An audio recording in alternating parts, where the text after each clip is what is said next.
Hey guys, this is Natalie with Treasures of Minnie, and this is the card we're going to make today using the stamp set from the Simon Says Stamp June card kit and also a Lawn Fawn stamp set.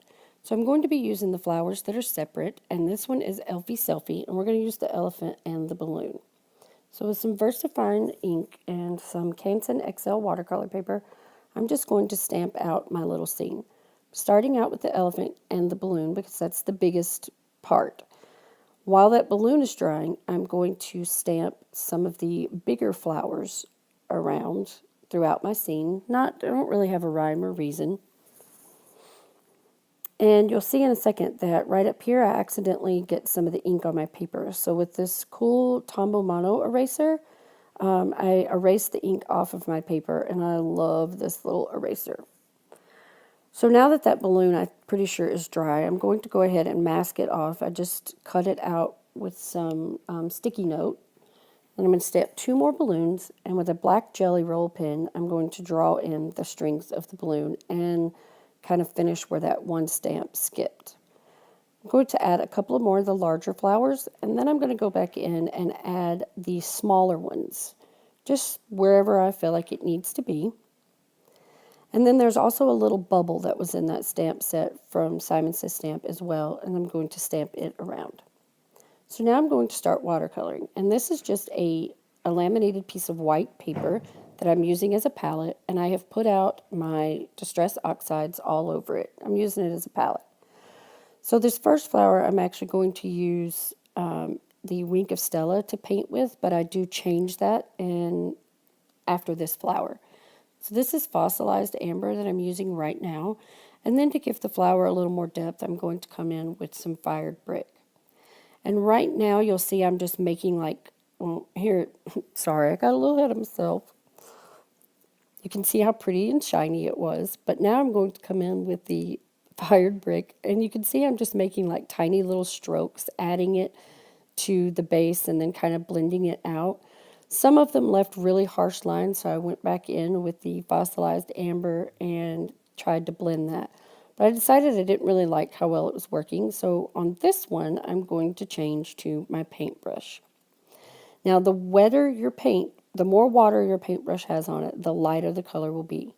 So you can see it started out really bright pink, and this last one, it's kind of lighter. It's because I'm getting more water than pigment.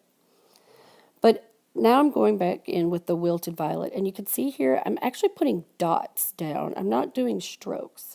The closer to the center, the dots are very close together, and then I kind of spread them apart as I come out midway. And then I go back in, well, you can see it better with this one. So this is the Cracked Pistachio. Then I'm doing the dots with the Faded Blue Jean. And then I'm coming back in with Cracked Pistachio and doing more dots on the outside. It really gives it like a gradation look. This one is Fired Brick, and you'll see here in a second, I actually go back over it with fossilized amber as my little dots. And I don't know how well you're going to be able to see it, but in real life, it actually really does show up. It's almost like the fossilized amber pushes the fired brick out of the way, and you can see little yellow dots. So once I have all the bigger flowers done, I'm going to go in and color the smaller ones. And on these, I just used one color. And then for the little dots, I just used the green because that's the only one of the 12 I had not used. So here with the balloons, I do want to do a little bit of shading. And in my mind, the light source is coming from the top right. So the bottom left will be shaded. So this one I first colored in with Broken China, and now I'm going back in with Faded Blue Jeans. And this one is the fossilized amber, and I'm going to go back in with the orange one and just dot it in on the bottom. Again, Cracked Pistachio and Broken China.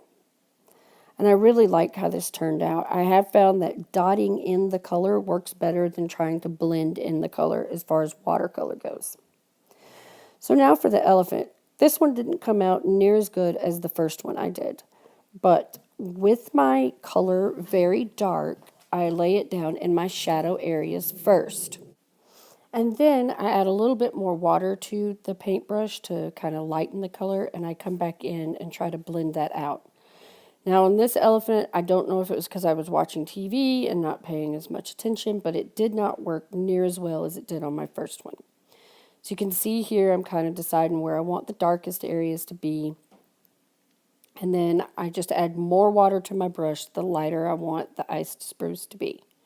So I'm going to come back in with a little bit thicker, which is more pigment, less water, to define those shadows a little more, and then try to blend it out. And it wasn't really blending like I wanted it to do, so I went back in with my Wink of Stella, thinking that maybe the alcohol in it would make it blend a little more, and it did some, but not that great.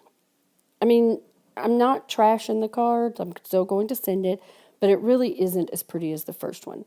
So here I'm taking a little bit of the faded blue jean and the ice spruce, and I'm mixing it together, and I'm adding that into these darker shadow areas to see if maybe that helps even more.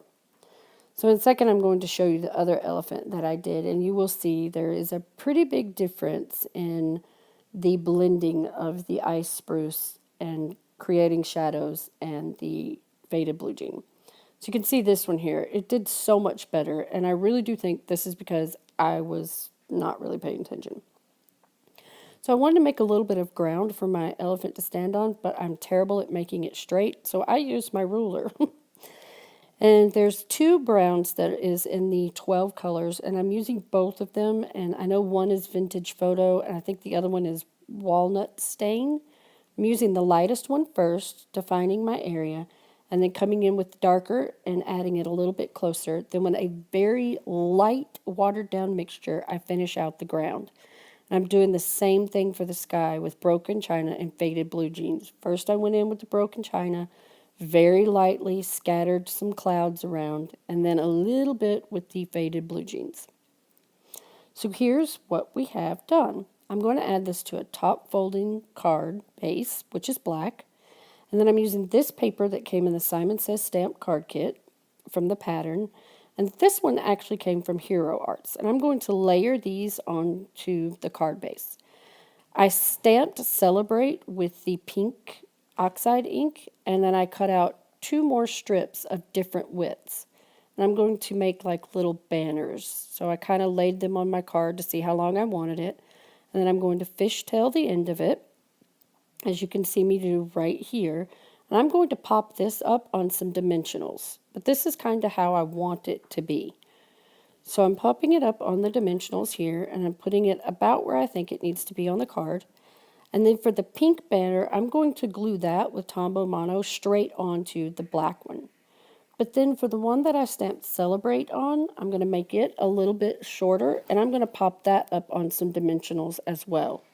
So you can see it's nice and raised up, and this is the finished card. With the Jelly Roll pen, I'm going to do all the centers of my flowers, and with some Hero Arts pearls, I'm going to add it onto the little black just for a little something something. So I did go back in with some glossy accents, and I covered up, I put it all over the balloons and the centers of the flowers, and I think the little elephant's eye as well. I hope this wasn't too fast. I feel like it might have been, but I hope you guys enjoyed. And remember to please give me a thumbs up and hit subscribe. And until next time, hugs and loves from my craft room to yours. Bye.